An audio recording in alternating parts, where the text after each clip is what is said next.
Bom dia, boa tarde, boa noite.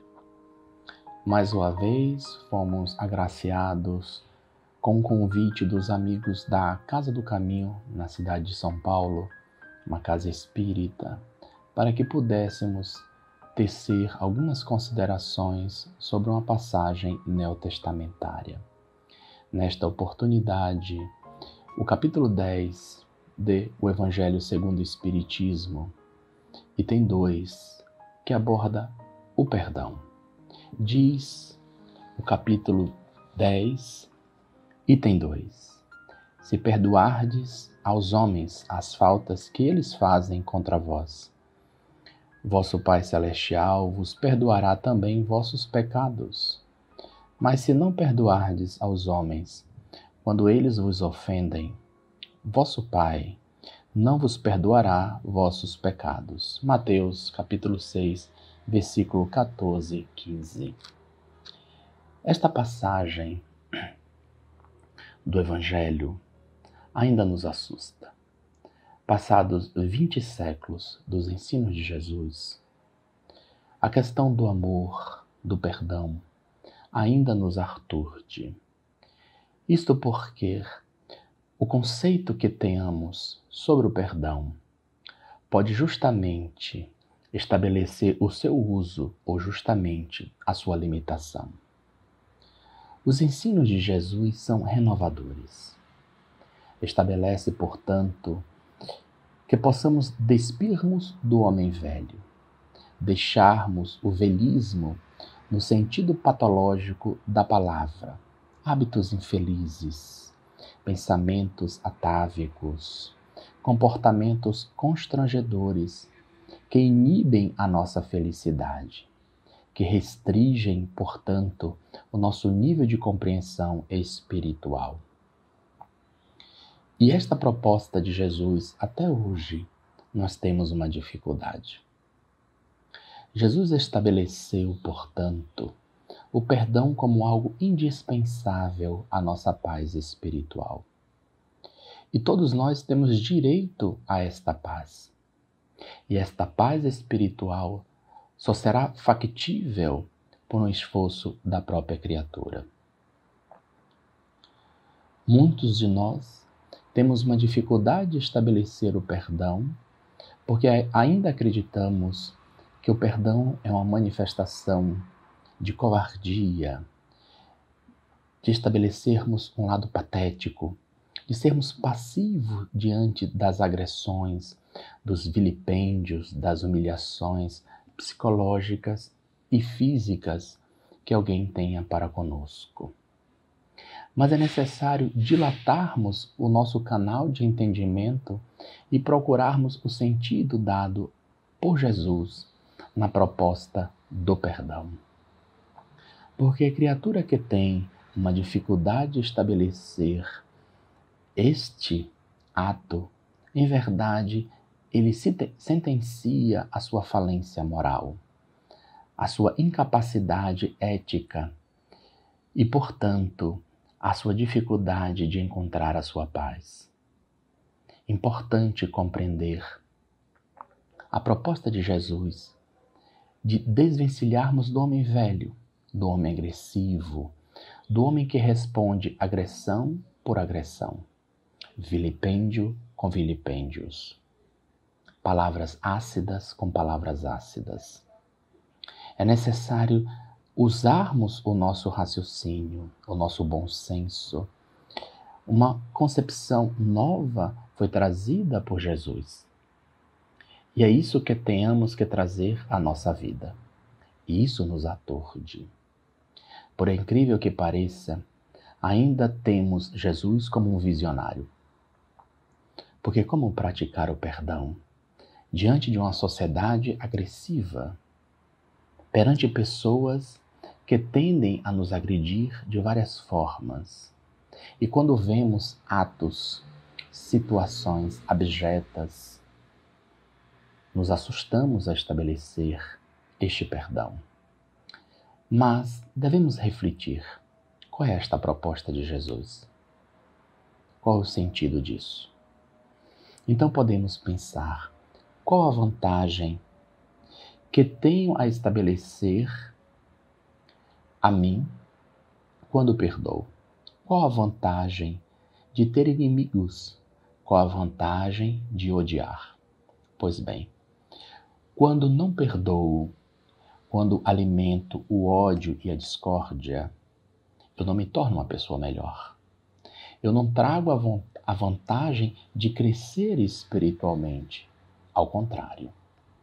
Então devemos perceber que ao alimentar uma antipatia, um sentimento de desforra, eu estou preso àquele ato. Eu estou preso àquela pessoa que de alguma forma me causou um grande dissabor. Então eu não tenho, portanto, um grande ganho diante daquela ocorrência, no caso de manter a animosidade. É necessário termos uma outra forma de pensar. O Espírito Emmanuel, através de Chico Xavier, dizia que estamos no tempo de fazermos para merecer. Mas há muitas pessoas que querem apenas receber. Querem, portanto, ter algo para depois mostrar algum tipo de merecimento. É a forma que muitos entendem a sua relação com a deidade. Nós ainda temos a concepção de um Deus que castiga e pune. Então faço isso se Deus me der isso. Realizo aquilo se Deus atender os meus pedidos. E quando nós não somos atendidos nos nossos desejos, na forma que acreditamos que somos merecedores de algo, Deus não é justo. Aonde está Deus que permite isso? É a forma pequena a que temos pensado ao longo dos séculos em nossa relação com Deus. Quando deveríamos nos subordinar a esta inteligência suprema, a causa primária de todas as coisas. Então começamos a perceber qual é a vantagem que eu possa ter em alimentar discórdias, animosidades para com alguém. William Shakespeare dizia que a mágoa e o ressentimento é um veneno que a criatura toma para consigo, acreditando que está dando para o outro. Assim, portanto, diante de uma agressão, de um desrespeito, de algo que nos incomode, o ato de não perdoar é trazer para consigo esse veneno, que é uma bomba, que mais cedo ou mais tarde tende a explodir. Então, qual é a vantagem disso? A segunda proposta quanto ao perdão é perceber que muitas vezes nós somos deseducados quanto ao exercício do perdão. Perdoar não é esconder as faltas do outro embaixo do tapete. Não é dizer que o mundo à volta está tudo bem quando sabemos que não está. Não é conivir diante das faltas, dos desrespeitos, das agressões do outro para conosco. Muitas vezes, há criaturas que acreditam que estão perdoando, quando em verdade não querem mudar a realidade em que estão inseridas. Perdoar é ter compaixão. Perdoar é um modo de vida. É compreender o porquê de tudo aquilo. Qual a razão que levou aquele outro a agir daquela forma para conosco?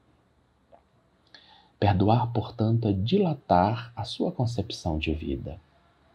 Então, quando começamos a perdoar, nos libertamos de algumas amarras que nos vinculam a hábitos de vidas anteriores.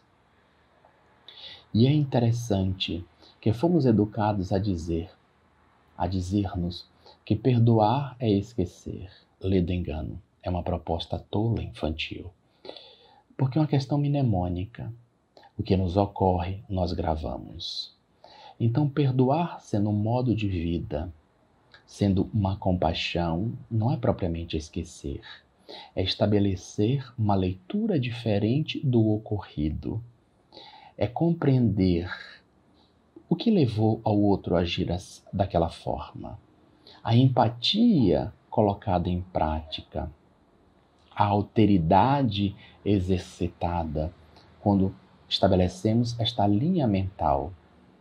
Então eu não esqueço, a semelhança de um acidente que temos uma cicatriz, todas as vezes que acordamos nós vemos a cicatriz. Então perdoar não é esquecer, mas estabelecer a devida compreensão daquele acontecimento. Através de uma historieta podemos compreender melhor. Quando pequenos pulamos o muro e roubamos as goiabas de um vizinho. E ele, todavia, avarento que era, saiu a agredir-nos. Nós pulamos o muro, repletos de goiabas pelo bolso, comendo, guardando ao dia seguinte. Mas ele, não contente, foi à nossa casa e relatou o ocorrido ao nosso pai. O pai, daquele tipo antigo, que primeiro bate para depois perguntar o que teria acontecido, agride-nos. A vontade é responder da mesma forma ao nosso genitor, com a mesma agressividade. Não fazemos, simplesmente apanhamos, revoltados. Passados muitos anos, em uma mesa de jantar, conversando sobre assuntos qualquer, eis que surge aquela ocorrência da goiabeira. E nesta oportunidade brincamos. Lembra-se, meu pai, a surra que o senhor me deu, mas valeu a pena, porque aquelas goiabas eram maravilhosas. A mesma ocorrência, mas uma forma diferente de encará-las. Uma leitura diferente. Então, isto é perdoar, não é esquecer. Então, começamos a visualizar que aquela pessoa agiu daquela forma agressiva, animalizada, porque é o nível de consciência que ela esteja. Ela não conseguiria dar uma outra resposta. Aquela pessoa nos abandona simplesmente porque ela não tem um senso de lealdade, um princípio de compromissos extremamente fortes e robustos que possa estabelecer uma devida dimensão das ações a que ela esteja encetando. Começamos a compreender que as pessoas que traem não têm o princípio da lealdade. Traem simplesmente porque não têm este princípio ainda arraigado em sua estrutura moral. Isto é perdoar, é compreender as razões que levam a criatura a agir assim ou de uma outra forma. Mas também perdoar é não se colocar como vítima. Quando começamos a estabelecer o sentido exato deste perdão, desvencilhamos da concepção vitimista. Porque muitos não perdoam porque se sentem por demais vítimas das pessoas, do mundo. Então guardam uma mágoa profunda, um ressentimento profundo que não permite com que elas estabeleçam este perdão. Perdoar é compreender que somos falhos, perfectíveis, no sentido que fomos criados à perfeição, mas somos ainda espíritos falhos. Se o outro falha comigo, eu também falho para com outras pessoas. Isto é maturidade espiritual. Então eu perdoo porque eu sei que eu vou precisar do perdão de uma outra pessoa. E devemos entender que o perdão é o primeiro passo também ao amor. Porque as criaturas que amam não necessitam perdoar.